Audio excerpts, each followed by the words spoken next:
Hello, everyone. You are listening to the latest Flyers Talk podcast presented by Great Railing.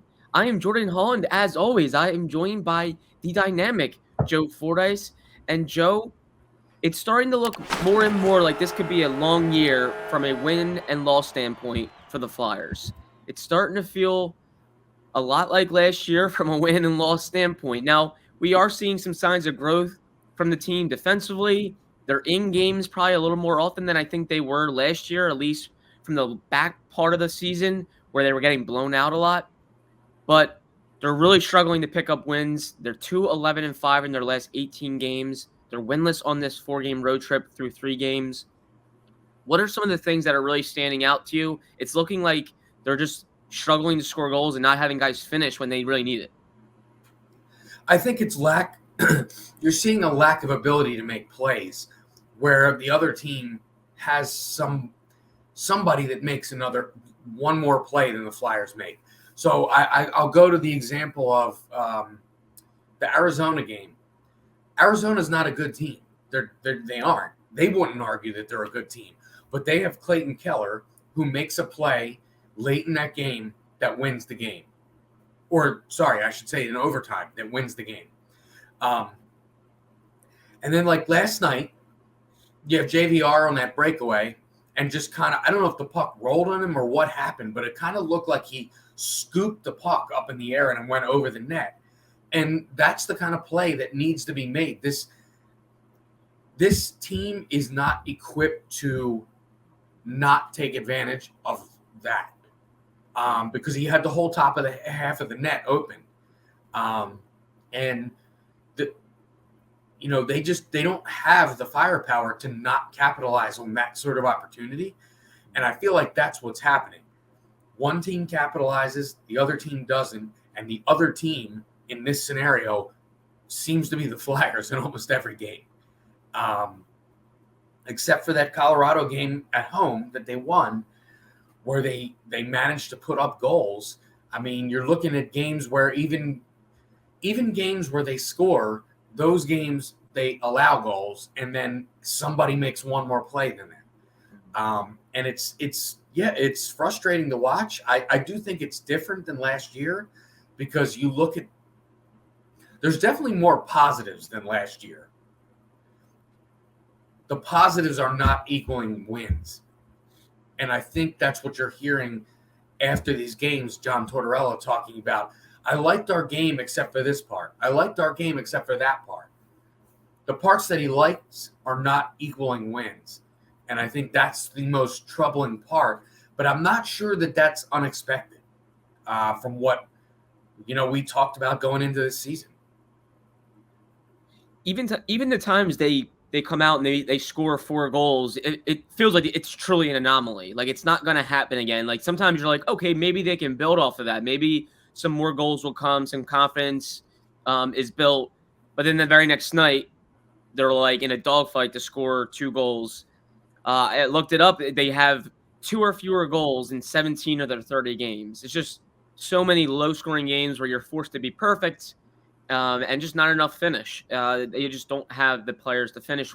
Joe, one guy we would think should be right up there in terms of guys stepping up and finishing and putting up goals is Joel Farabee, and it just hasn't happened consistently enough.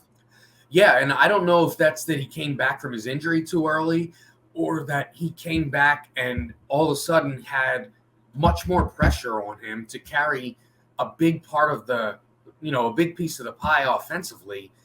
But something's changed because there are games where you don't even recognize, like you don't realize he's playing. If someone told you after the game, Joel Farabee didn't play tonight, you would say, okay, I didn't notice him. And that's troubling because Joel Farabee is a big piece of this team's future. He was a first-round pick. He kind of burst on the scene quicker maybe than any of us thought. And it's almost like he's hit a sophomore slump, but it's not his sophomore year. So, that's something that needs to get better. And I think it's a glaring hole when you talk about this team lacking to score goals. I know he's a young guy, but you have to point the finger at him to start. I mean, you can point the finger that Cam Atkinson hasn't played this year. But in terms of the guys that are playing, I don't know that you go far down the list before you get to Joel Farabee. He might be the first name on the list. No, he's right up there. He's a guy that you would think would be a top 3 goal scorer for the team and maybe a top 3 point producer when he's going right. He has 15 points through 30 games, 5 goals, 10 assists. And I reminded myself in June when he had this surgery to his neck, and it came out of nowhere. It wasn't like a routine procedure that was the end of the season last year that he knew he would have. It came up out of nowhere, and he had to undergo it in June. I just thought to myself, people are going to have to be pretty realistic about where he is whenever he starts the season because he just was not going to be up to speed. So maybe it is something where we do have to understand what he went through, how old he is, and where he is at this time of the year because his whole summer was thrown out of whack because of that in terms of everything, in terms of what he could do physically, what he would do normally, and then getting up to speed a lot quicker than we all thought. Not many people thought he would be ready for the regular season opener. He was able to participate in camp mostly, a lot of it in non-contact fashion, but he was able to go through most of it. So maybe it's something of we have to temper our expectations a little bit, and maybe he's got a big spurt coming soon where he feels more like himself. But I do wonder if he's just fighting it because he's just not there from a timing standpoint and maybe just feeling comfortable again after such a serious surgery. That's just my guess. Yeah, and you know, you don't have to go back too far. I'm not sure I forget which overtime loss it was. He has a 2-on-1 breakaway, and the defenseman was playing the pass, and I don't know if he decided to try to pass too late or he tried to pass off the pad. I know Scott Hartnell talks about that a lot, that's what teams work on.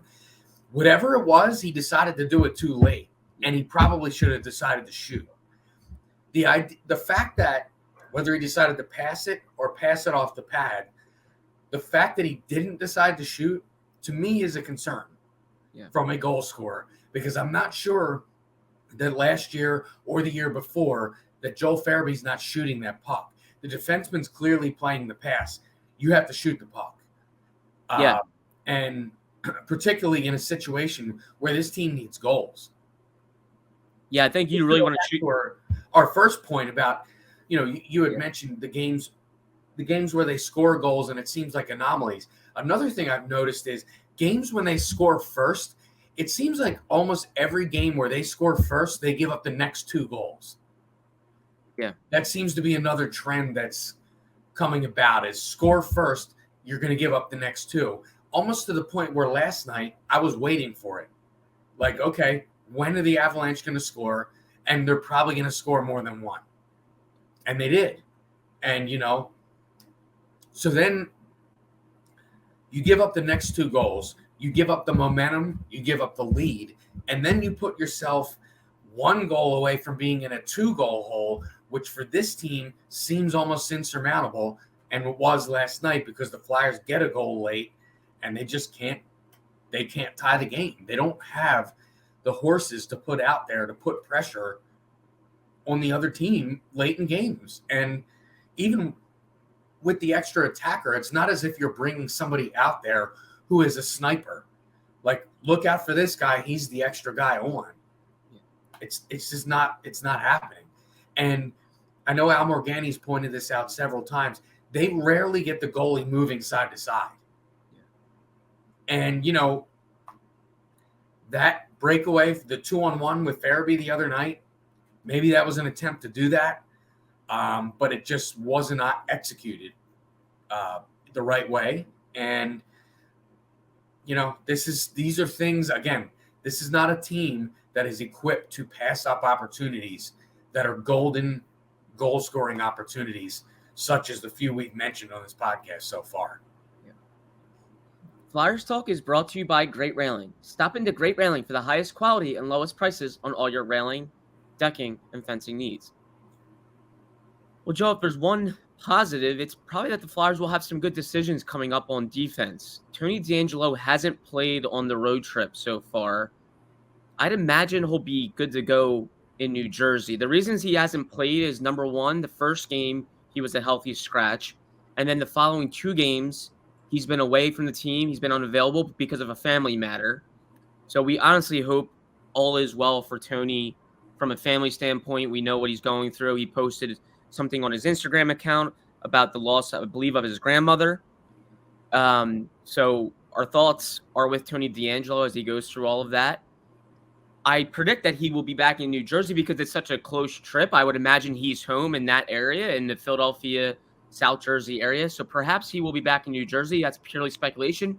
But point being, the Flyers could have some good decisions because Cam York is playing really well on this road trip. And Tony DeAngelo, you think, should be in the lineup when he's healthy and good to go. How does that all play out in your mind, Joe? I would think you're thinking York should stay in the lineup, but what are your thoughts? To me, I think both of them have to be in the lineup, and I'm going to go back to what we just talked about. This team struggles to generate offense. Both of those players generate offense. Mm-hmm. So you simply have to find a way to have them both in the lineup. And quite frankly, it doesn't matter to me who the scratch is to find them in the lineup. Nick Seeler, I think he might have played his worst game as a pro last night, and maybe he needs a rest. Maybe it's kind of a rotational sort of thing. But, I mean, Justin Braun has struggled, and he seems like he might be a little dinged up. We've seen some him skating a little gingerly after a couple plays in the last few games. Maybe he needs a night off. Maybe it's one night, one the next night. But to me, if you have 2 defensemen like these two that are generating offense, you simply cannot. If Cam York is playing the way he's playing right now, the last 3 games, his confidence is likely at an all-time high. You can't take him out of the lineup. And Tony DeAngelo generates offense and should probably be, he's obviously going through a tough family situation, but physically he should be a little bit refreshed. They both have to be in the lineup to me. I'm not certain I know exactly how that all plays out. I don't think those two play together. I think it's one of them with Provorov on the top pair, and then one of them plays on the second or third pair with some power play time. But to me, they both have to be in the lineup and involved significantly. If Cam York doesn't make the play he does last night against Colorado, the Flyers are being shut out in those final minutes until they get that James Van Riemsdyk goal where they have the extra skater. Like, that's purely just a 21-year-old who's very offensively talented, making a play, doing it on his own. That was just purely him for the most part, aside from winning the faceoff. Like, they need that offense. They need that in there. Right. And even the play he makes in Arizona in the overtime, he goes down below the goal line and loops out in front of the net and hits the crossbar. Mm-hmm. And, I'm looking at that play and I'm saying, are there any other players on the Flyers that can make this play? Yeah. Maybe Konechny? Yeah. I mean, I'm not including Atkinson because he didn't play. But, that is a tremendously skilled offensive play. And we saw it again last night. I tell you, the play he makes at the blue line last night on the goal, not the second shot that he actually scores on, but the play he makes to shake the winger at the blue line, it reminded me of Shane Gostisbehere the first year he came up. Yeah. The first year he came up and he would do that little shimmy at the blue line to create all kinds of space for himself. The only thing I will say is I think Cam York's stick handling skills are better than Shane Gostisbehere. So I saw that, and that was an eye opener for me. And to me, you cannot take that out of the lineup. And because this team struggles to score, DeAngelo can create offense. He has to go back in the lineup too, and you just need to find a way. And it gives you 4 really solid, I think, offensive weapons on the back end, which you need. You need because there's not enough scoring up front. So, yeah, if you have York and DeAngelo, and then you go with Provorov and Sanheim, not saying those are the pairs, but those 4, I think there's solid offensive threats. It just gives you more offense generated from the back end, gives you a better chance to score. And I don't think any of those guys are going to make you a liability defensively. So I agree. I do think it has to be either Nick Seeler or Justin Braun that comes out. I think if there's a good rotation there, you can get one guy that maybe is a little banged up, feeling healthier. Braun might be, I think, a little more apt to play in bigger minutes if he's needed than Sealer. So I would maybe lean towards playing Justin Braun because I think he's a little more experienced, a guy that you could probably throw more minutes on and he would be okay. You could trust him a little bit more. But regardless, yeah, Nick Sealer's been good this year aside from last night. And Braun's pretty steady. But I think you need the offense in there. And to tell you how skilled Cam York is, back when the Flyers had drafted him, I talked to his U.S. development coach, John Robleski, and York was on that loaded U.S. team with Hughes and a number of those guys, Zegras, all those guys. And the coach told me York was probably their most talented shootout guy. He said among all the guys, he thought York was actually the most talented in shootouts because his skill was that high end. I think it tells you a lot about his skill. And even when you saw last night, when the Flyers were trying to had the goalie pulled and they were trying to score with the extra attacker, his stick handling, there's a subtle quickness to it that I think really keeps defenders on their heels. Mm-hmm. And there's this thing he does, and I've brought it up on this podcast before. He plays with his hands really high on his stick. So it seems like he has a longer stick than everyone else because he handles the puck with the way he holds the stick. He handles it as well as guys who hold it down lower. So he's got all this extra room, and there's almost like this whip effect to his passing and his shooting. And the way the torque on these sticks nowadays, it just everything happens so quickly. And I think he's a very unique player. I really do. And maybe he learned from his starting the season and the disappointment of starting the season with the Phantoms, but he seems like a guy who isn't fazed by the moment and looks every bit of an NHL defenseman right now. And what we've seen in these 3 games, and couple that with what we saw last year, I think he has to be here to stay.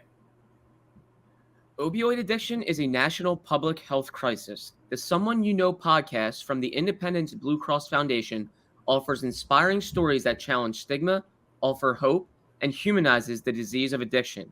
Download the new season 3 of Someone You Know on all major podcast platforms. Yeah, Joe, I think now is the time really to let Cam York play. Let's see some kids. The season is going the way I think a lot of people expected in terms of losses starting to pile. Figure out what you have in these young players. Play them in situations where they can possibly succeed, maybe fail, and learn a little bit about them. Joe, I looked back last season, believe it or not, the Flyers were 13, 12, and 5 through 30 games. And then they lost 13 straight, and the season pretty much fell off a cliff, and it was done. Do you expect to maybe see some more improvement this year? Like, the Flyers are behind where they were last season, but the season truly just totally went awry at this point. Do you see some improvement? Do you see Tortorella maybe getting them to play a better way where some wins will come, they'll avoid some skids, and you'll at least see a team that's going to have more than 61 points? Where do you see it? It's tough to predict. I'm not sure I see an improvement with wins. I'm not sure this coach is necessarily looking at positives or negatives with this team based on wins at this point. He seems like a guy that's very in tune with what he has. I would argue some of the players see it because you see some of the defensemen talking about, they're not coming out and saying it, but when they're lugging the puck out of their own zone and looking up and you're seeing Nick Delorier and Patrick Brown, it's not like you're seeing a ton of offensive forwards to get the puck up the ice to. So I think everybody sees what's in front of them. They're not going to talk about it that way. And of course, they're going to try to win every game. But I'm not necessarily thinking that they're basing positives and negatives on the record because it's not really about this season. And it can't really be about this season. This roster is not built. This is not a for this season roster, if you know what I'm saying. Like, you have guys filling in, particularly in your bottom six, and you're missing a couple guys up top, and you're on a sort of let's see what we have mission here. And I'm not sure seeing what we have. I'm not going to say wins and losses don't matter, because that's just not true. But in seeing what they have, I don't think that that's based on wins and losses. And I think that's where this team is. And I think everyone realizes it. Only the coach really is saying it. The Flyers are 9-14-7 through 30 games. We have seen them be more competitive in games. They're in games. All 3 losses on this road trip so far have come by 1 goal. So there are some things you can hit on as positives, but the Flyers did vow to be more competitive this year. Now, does that strictly boil down to wins and losses? No. More competitive could be, hey, we're in games, we're cutting down our goals against, we're giving ourselves a chance. But I do think you need to win from time to time. I do think wins can be a sign of competitiveness and build some things. So I think it would be nice to see the Flyers win some games here and not finish the year 25-46-11 like they did last year. Although some people probably will want to see that for the lottery perspective. It'll be a thing they'll have to balance all year. Are we trying to win some games, or are we just trying to put our kids out there and see what they can do and understand failure and losses are going to come? It's a tough balance, because you have a coach that's a guy that believes in winning. He wants to win. He understands the big picture. Don't get me wrong. He has said this could take years. But at the end of the day, he wants to win, and hockey people want to win. So I find the balance fascinating. I think it'll be fascinating to watch, because we're only in mid-December, and it's starting to look like this season could be a long one. But at the same time, I do believe people will want to win. Players want to win, and hockey folks generally want to win. So I guess we'll have to see how it plays out, Joe. Yeah, and I would say that the fact that they have 7 overtime losses already. One, that's a very high number for this part of the season. Yeah. And 2, that shows you the lack of skill position, because these teams, you're running your star players out there for multiple shifts during 3-on-3s. We've seen John Tortorella now go with 2 defensemen and 1 forward. They don't have enough forwards. They don't have the horses to play 3-on-3 overtimes. And your talent deficiency is going to show up in a 3-on-3, and that's why this team has 7 overtime losses already. So I think that shows they're more competitive, because they're getting those games to overtime. But then when they get to the games to overtime, I mean, we're talking. I'm just going to recall one of them, Montreal. That is not a great team, but when you get to a 3-on-3, they have Nick Suzuki, they have Cole Caulfield, and the Flyers have Travis Konechny and who? We've seen Kevin Hayes struggle in that, because he's not the quickest skater. Of course, Cam Atkinson's absence because of injury hurts them in a 3-on-3 situation. Mm-hmm. So, we've talked a lot about talent deficiency starting to show itself. These overtime games, I think, is where it's glaring the most, because they don't have the forwards to put out there during these overtime sessions. Yeah, the Flyers are 0-7 after regulation. 6 overtime losses, 1 in the shootout. They're not even getting to the shootout, because they really do seriously struggle in overtime. They struggle to score, and then they have other teams that just strictly have more talent in those situations where the ice is open and it's just one mistake and boom. And there's nobody to cover up for turnovers, as we saw with Kevin Hayes' turnover the other night. And then, of course, the next night they go to overtime, or the next game they go to overtime, and Kevin Hayes doesn't play. Right. And, there's not enough guys on the ice in a 3-on-3 to make up for a bad turnover where everyone is engaged offensively and needs to go into defensive mode that quick. Yeah. This team doesn't skate well enough for that. And few teams do, really, with 3-on-3s. I mean, you don't really have that luxury if you're going to turn the puck over just inside your own blue line. Mhm. you're really putting yourself in a bad spot on your goalie. And I'm curious as to where the Flyers see it. Like, do they say to themselves, "Hey, we're right there. We feel like we're right there in a lot of these games, and we can still build here," or do they see more reality of like it's, "Hey, we're far away. We're 9-14-7 for a reason." Um, I'm very interested and curious to see how the Flyers see it, how management sees it, how the coaching staff sees it. But we should get a better read, I think, throughout December into January about where this team is, and it'll make the trade deadline in March extremely interesting with this team and where the direction is headed going into next season and down the runway here. But plenty to analyze, plenty to look at. We'll have it all here on the Flyers Talk podcast moving forward as the Flyers finish up this road trip in New Jersey. You can watch Thursday's game against the Devils on NBC Sports Philadelphia. We'll have pre- and post-game live produced by our very own Joe Fordyce. Joe, thank you so much as always. A big thank you to Ben Berry, our podcast producer, for always being flexible with our time. And Flyers fans, of course, as always, thank you for listening to the latest Flyers Talk podcast presented by Great Railing. Wherever you get your podcast, please rate and listen, and we can't wait to talk to you next time.